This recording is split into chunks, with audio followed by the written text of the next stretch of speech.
Xin chào tất cả các bạn và chúc tất cả các bạn có một ngày tuyệt vời đẹp trời.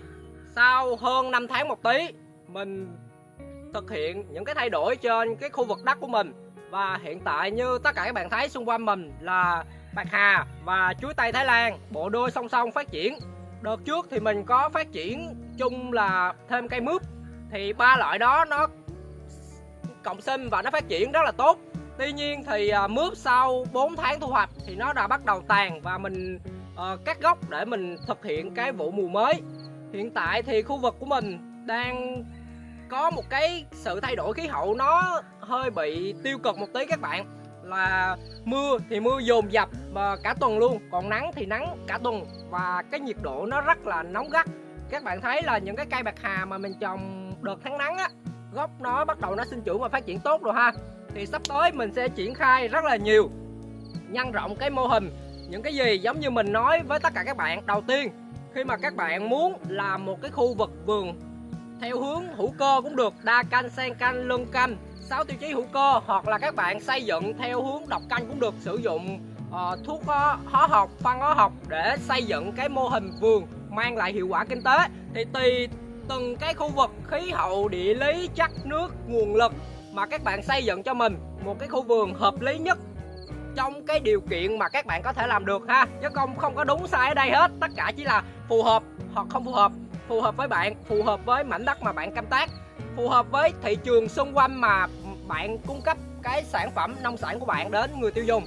Rồi một số bạn hay hỏi mình là làm thế nào mà có thể chọn một cái khu vực đất nó phù hợp điều kiện vật chất các bạn đang có, rồi cái khí hậu, địa lý để các bạn có thể xây dựng một cái khu vườn vừa thuận tự nhiên theo cái hướng hữu cơ. Thì trong đó gồm có cái phương pháp canh tác theo 6 tiêu chí hữu cơ, hoặc là các bạn chọn nông nghiệp hữu cơ, nông nghiệp sinh thái, nông nghiệp bán tự nhiên, vườn rừng, hoặc là nông nghiệp tuần hoàn vĩnh cửu. Thì tất cả những cái hướng mà canh tác theo những cái mô hình nông nghiệp như vậy thì nó đều xoay quanh là cái chất lượng hữu cơ nè. Chất lượng hữu cơ là cái chất lượng mà các bạn phải đánh giá ở cái môi trường các bạn mà canh tác á, nó có nhiễm cái hóa chất gì độc hại không, rồi con giống các bạn chọn nó có là thuộc giống bình thường hoặc là giống biến đổi gen, rồi các bạn có sử dụng phân bón hóa học, thuốc kích thích, hoặc là các bạn sử dụng thuốc diệt cỏ và làm chết đi cái bề mặt và những cái vi sinh vật, phân giải chất hữu cơ mùn chất lượng ở trong đất. Thì tất cả những điều đó nó sẽ có trong cái phần là nông nghiệp hữu cơ mà mình đã giới thiệu ở những cái phần trước. Thì nó có 6 tiêu chí hữu cơ tạm thời là tính đến thời điểm hiện tại là mình đang học tập và phát triển. Còn một số bạn bảo rằng làm nông nghiệp hữu cơ thì không có ăn, làm nông nghiệp hữu cơ theo hướng tự nhiên thì nó sẽ không đạt được cái năng suất và chất lượng giống như là làm nông nghiệp truyền thống độc canh, sử dụng phân thuốc hóa học, cày xới đất và sử dụng thuốc kích thích tăng trưởng. Giống như những lần trước thì mình nói với các bạn rồi, chỉ có phù hợp hay không phù hợp ha. Các bạn chọn một miếng đất, các bạn chọn một cái phương pháp canh tác, sau đó các bạn chọn cái loại nông sản mà các bạn trồng. Bài toán được đặt ra ở đây là được mùa nhưng mà lại mất giá, thì làm sao để các bạn có thể chọn được một cái nông sản mà các bạn canh tác và nó có giá cả ổn định để giúp ổn định kinh tế và phát triển trong cái đời sống. Thì ở đây mình xin giới thiệu là đầu tiên nha, có 3 phương pháp. Các bạn á, đầu tiên khi mà các bạn muốn canh tác ở cái khu vực nào, loại nông sản nào thì các bạn phải nghiên cứu về cái đất và khí hậu ở đó, nơi đó phù hợp với cái thổ nhưỡng đó, phù hợp với cái loại canh tác cây trồng như thế nào, rồi mùa nắng, mùa mưa nó có thiếu nước hay không, hệ thống nước, nhất nước, nhì phân, tam cần, tứ giống. Thì đầu tiên các bạn phải xem thử cái khu đất mà các bạn chọn thuê để canh tác nó có cái nguồn nước dồi dào hay không, rồi chỗ đó có thể khoan giếng được hay không. Thứ hai là các bạn sẽ chọn con giống đó, đúng không? Rồi thứ ba các bạn sẽ chọn một cái loại phân, hoặc là phân hóa học, hoặc là phân vi sinh ha, hoặc là phân tự ủ, hoặc bất cứ các loại phân hữu cơ nào đang bán trên thị trường. Rồi cuối cùng các bạn mới chọn giống. Thì ở cái phương pháp mà chọn giống, chọn cái loại nông sản để các bạn trồng á, thì mình lưu ý với tất cả các bạn, đầu tiên là các bạn hãy ra chợ ở bán kính 5 km nơi mà tất cả các bạn đang sinh sống á. thử các bạn xem những cái mặt hàng nông sản ở đó nó nhập từ khu vực nào tới nè. Thứ nhất, thứ hai là cái giá cả của nó qua từng mùa có ổn định hay không, và thứ ba là có bao nhiêu người đang canh tác cái loại nông sản đó trên cái khu vực mà các bạn sinh sống nha. Cái điều này rất là quan trọng, vì lý do tại sao cùng một loại nông sản tuy có giá nhưng rất nhiều người canh tác thì đến một lúc nào đó giá cả nó sẽ bình ổn và nó sẽ có đà đi xuống nha các bạn. Vì cái nguồn cung nó vượt cái nguồn cầu. Cái nhu cầu thì hiện tại ví dụ như mình đây, mình chọn mướp hoặc là bạc hà hoặc là chuối tây Thái Lan, vì trên khu vực mình là ở Bình Thuận, đa phần mọi người đều trồng cải thanh long vì đất đai khí hậu ở đây chỉ phù hợp với những cái cây trồng lâu năm. Nhiệt độ rất là nóng ở những cái tháng mà thiếu nước á, thậm chí là trồng cây chuối mà nó còn chết nữa các bạn, nó không cho quả luôn. Vì thế nên khi mà mình chọn một cái khu đất á, mình xác định đầu tiên là mình phải đi cái hệ thống nước đầu tiên.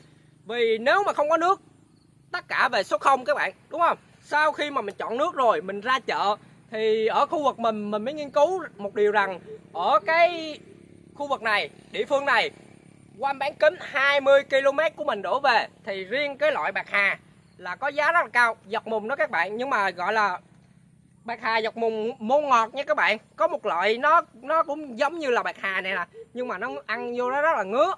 Thì cái loại đó nó hay mọc nhiều ở cái vùng nước mà hồi xưa bà con mình á hay chặt thái và nấu cho heo ăn các bạn. Nhiều bạn lầm tưởng giữa cái loại đó với cái loại dọc mùng bạc hà này nha, thì hai cái loại nó khác nhau. Loại này thì ăn ngọt không ngứa, và trong những cái ngày tháng nắng nóng hoặc là ở khu vực của mình thì canh chua là một trong những cái món ăn rất nhiều người thích. Nhưng mà trong canh chua phải có bạc hà các bạn, phải có dọc mùng đó, thì mình sẽ chọn canh tác cái loại này. Và khi mà mình canh tác loại này thì mình biết được trồng rất là khó sống các bạn. Hồi đó mình có chọn giống từ Đồng Nai về, mình nhập 1000 cây về, nhưng mà nó chỉ sống được có 30-40 cây các bạn. Nó chết ngay khi mà mình trồng luôn rồi.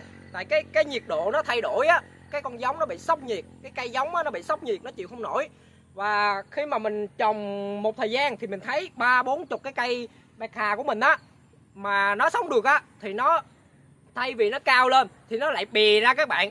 Nó bì ra nha, thay vì mình thấy nó cao lắm. Ở Đồng Nai mình vô mình thấy bạc hà nó cao 2 mét, có bụi bạc hà nó lên tới đây, những bụi bạc hà nó cao 2 mét. Nhưng mà ở nơi mà mình trồng các bạn, mình trồng được 5 tháng rồi nè, thì nó chỉ vảng lên tới đây thôi. Sau khi trồng được 5 tháng thì bắt đầu cái thân nó bì ra các bạn.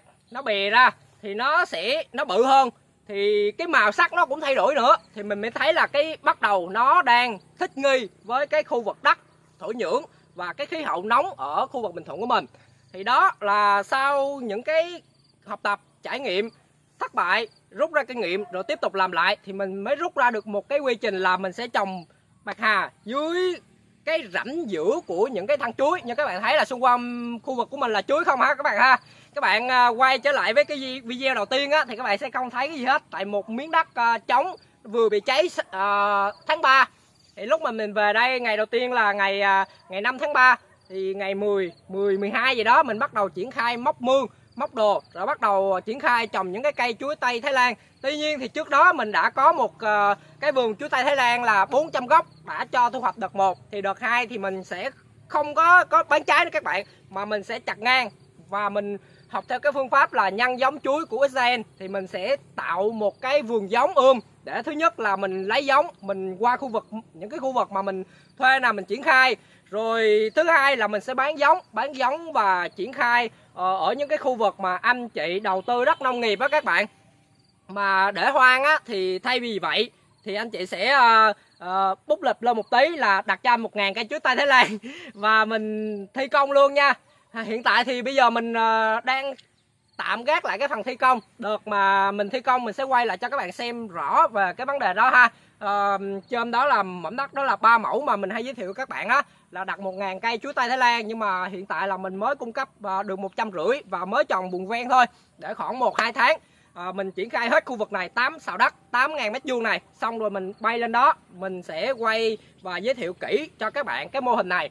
Thì khi mà các bạn chọn một cái mô hình phù hợp với cái điều kiện khí hậu kinh tế, rồi các bạn chọn cái loại thực phẩm, cái loại nông sản phát triển được quanh cái khu vực mà bạn sinh sống ha, rồi các bạn chọn thử cái số lượng. Bây giờ mới quan trọng nè là cái số lượng nè, các bạn có thể phát triển cái số lượng của đó như thế nào là tùy thuộc vào những cái vùng vùng xung quanh và tùy thuộc vào cái sự phát triển của các bạn. Ví dụ như đơn giản, nếu mà các bạn trồng một đám bạc hà, các bạn bán cho cái chợ ở thôn đi, các bạn trồng cỡ tầm một sào thôi, 1.000 m² thôi là đã dư sức cung cấp, đúng không? Các bạn chọn cái khu vực để các bạn bán ở huyện đi thì cỡ 2 sào là ok. Và các bạn chọn ở thành phố nè, ở tỉnh nè, rồi liên kết những cái huyện xung quanh thì các bạn trồng lên tới 1 mẫu. Đó là cái cách mà các bạn khai thác cái thị trường ha, để tránh cái cung vượt cầu. Nhưng nếu mà các bạn chọn cái thị trường cả nước thì riêng cái bạc hà này nếu mà các bạn ship đi thì các bạn có thể ship đi cả nước. Rồi nghĩ xa một tí nha, cái này là mình hơi nghĩ xa một tí. Nếu là các bạn làm khô nó, đóng gói và xuất khẩu thì nó là một cái môi trường và cái thị phần nó lớn hơn, đúng không? Là một cái hướng đi lớn hơn. Rồi tiếp theo là đến cái kênh phân phối.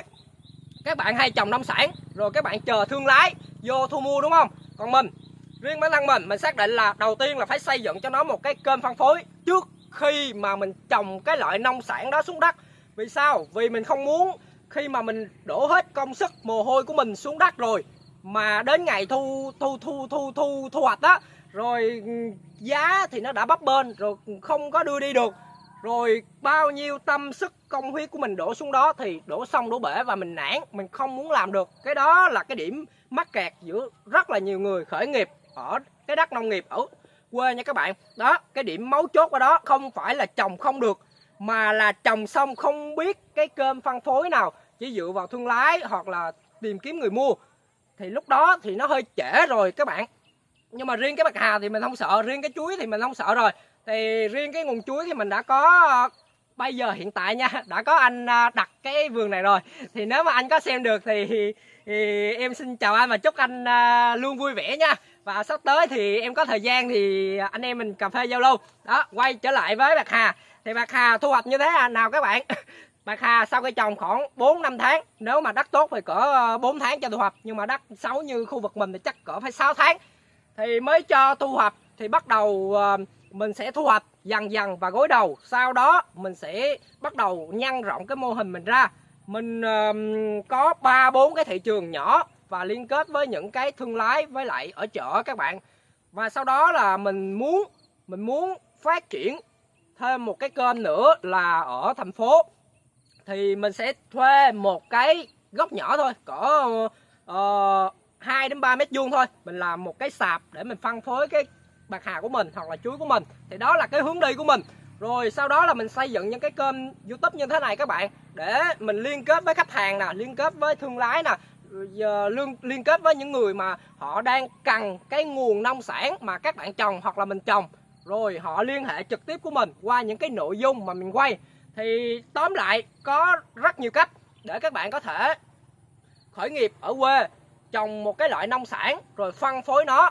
Tuy nhiên thì các bạn phải tuân thủ những cái quy trình. Đầu tiên mình tóm gọn lại nha. Đầu tiên là các bạn xác định cái khu đất các bạn trồng.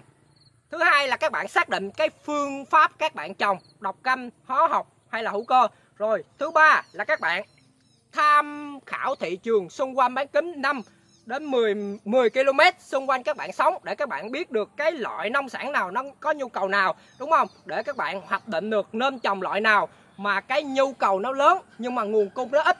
Rồi thứ tư là các bạn kiểm toán lại nha, là các bạn đang có nguồn lực gì, các bạn muốn phân phối cái sản phẩm sau khi các bạn trồng được bằng cái hệ thống nào, bằng cái cách các bạn đi chào hàng hoặc là xây dựng những cái kênh thương hiệu Facebook, TikTok, YouTube, hoặc là các bạn cũng có thể là dựa vào một số mối quan hệ để các bạn có được cái nguồn mà các bạn cung cấp ra thị trường nha. Đó. Rồi cuối cùng cái này mới quan trọng nè, là các bạn chọn, sau khi mà các bạn thực hiện hết những cái quy trình trên rồi, là các bạn chọn 5-10 loại các bạn trồng trên cái miếng đất của các bạn nha.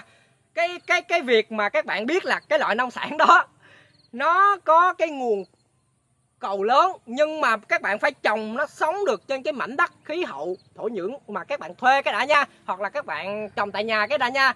Chứ còn mà nhiều khi á biết là cái bạc hà này ở khu vực Bình Thuận này nó có cái nguồn cầu lớn, nhưng mà trồng nó không sống các bạn, thì làm sao mà các bạn có thể cung cấp được số lượng liên tục và duy trì ra thị trường để các bạn lấy được cái sự tín nhiệm của mối lái rồi của người tiêu dùng được, đúng không?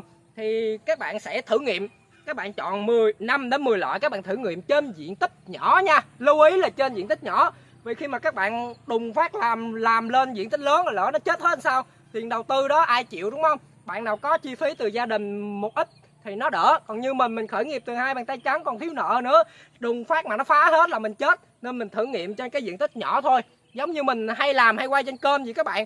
Nhiều bạn hay thấy những cái nội dung trước mà mình mới làm á, thì các bạn nói sao tàn cỏ không à, sao có cái gì, nhưng các bạn thấy chuối với bạc hà xung quanh mình đi, đúng không? Mình quay cho từng khu vực cho tất cả các bạn xem luôn đó, là mình thử nghiệm trên diện tích nhỏ để cỏ đàng hoàng nha.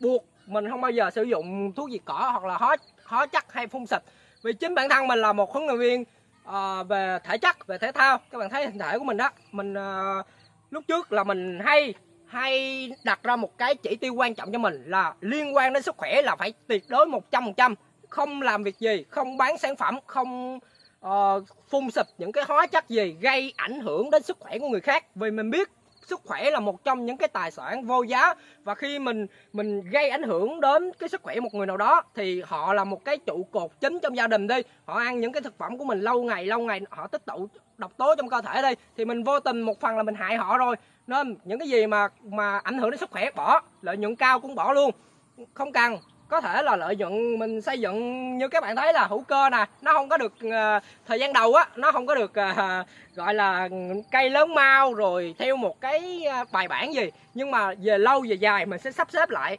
ổn định hơn. Và cuối cùng thì mình sau những cái tiêu chí đó, cuối cùng thì các bạn bắt đầu. Nếu mà các bạn nghe đã rồi các bạn không bắt đầu, những bạn nào có ý định khởi nghiệp về nông nghiệp hữu cơ nha, các bạn không bắt đầu thì tất cả là số 0, đúng không các bạn? Sau khi mà các bạn biết hết, tìm hiểu thị trường, tìm hiểu nguồn cung, tìm hiểu khí hậu, nguồn đất, hoạch định cái vốn của mình, rồi tìm hiểu nông sản, rồi suy nghĩ những cái ý tưởng, vẽ những bức tranh lớn luôn, nhưng mà các bạn không bắt đầu thì các bạn sẽ không có gì hết, đúng không? Rồi, đó là tất cả những gì mà nội dung ngày hôm nay mình muốn chia sẻ nhiệt huyết, tâm huyết đến tất cả các bạn tuổi trẻ. Mình hiện tại đã 33 rồi, và ở tuổi này mình đã khởi nghiệp ra rất là nhiều lần, có nhỏ có lớn có thất bại có thành công có về bán hàng có về thể thao có về dinh dưỡng sức khỏe rồi những cái sản phẩm kỹ thuật số rồi những cái nông sản mình trồng như chuối, bạc hà, đu đủ, sả thì mình mới đúc rút một điều rằng các bạn cứ làm và bắt tay từ những cái bước đi nhỏ. Trong cái hành trình mà các bạn đi, nó sẽ có va vấp, có thể không thành công, có thể thất bại, cũng có thể thành công sớm. Nhưng trải qua tất cả những điều đó, nó sẽ là những cái trải nghiệm rất là quý báu, giúp cho cái vốn sống của các bạn, cái trải nghiệm đỉnh cao của các bạn nó được tăng lên. Và đến một lúc nào đó mình tin chắc nếu các bạn không bỏ cuộc, các bạn sẽ thành công ở cái mặt sức khỏe nè, tinh thần nè, thành công ở cái vật chất mà tất cả các bạn mong muốn đạt được. Đừng có so sánh với bất cứ ai á, các bạn cứ so sánh mình ngày hôm nay phải làm những công việc như thế nào để phát triển hơn, để tốt hơn mình của ngày hôm qua. Vậy là đủ. Dù các bạn có tiến bộ nhỏ đi nữa, 0,1% đi nữa, không sao, ổn. Rồi theo thời gian, những cái tích lũy nhỏ đó nó như lãi suất kép gì đó các bạn, nó sẽ tạo thành một cái hòn tuyết lăng nhỏ, lớn dần. Rồi đến một lúc nào đó các bạn nhìn lại á, ôi trời, sao mình đi xa dữ vậy? Hồi đó ai mà nghĩ được một thằng nhóc mà có suy nghĩ mộng mơ rồi ảo tưởng như thế này, mà làm những công việc như thế này, rồi đi được đến một mức này. Đó là cái hành trình mà mình đã trải qua, một cái vốn kinh nghiệm nho nhỏ mình muốn chia sẻ đến tất cả các bạn trẻ 15, 16, 17, 18, 19, 20 đang bắt đầu khởi nghiệp. Cuối cùng mình xin chúc cho tất cả các bạn luôn kiên trì, kiên định với ước mơ và quyết tâm theo đuổi mục đích sống có ích cho cộng đồng đến cùng. Chào và hẹn gặp lại tất cả các bạn trong nội dung tiếp theo.